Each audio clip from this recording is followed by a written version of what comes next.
प्रत्येक व्यक्तीच्या आयुष्यात एक वेळ अशी येते की त्याला मनापासून वाटते की देवाशिवाय या जगात आपले कोणीच नाही.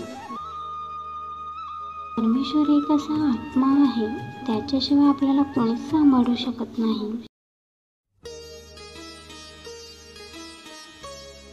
त्या परमात्म्यास शतशः प्रणाम. हा जन्म त्याच्या चरणी लाभला, त्या जगत माऊलीस कोटी कोटी नमन.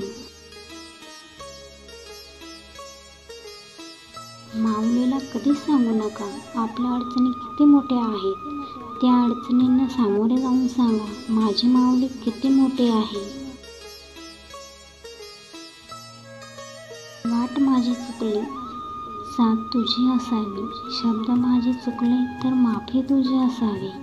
हे जगत माऊली, करून पहावी प्रार्थना कधीतरी. चिमूटभर मागितलं तर वंजारभर भरून भेटेल. काही शिल्लक नसताना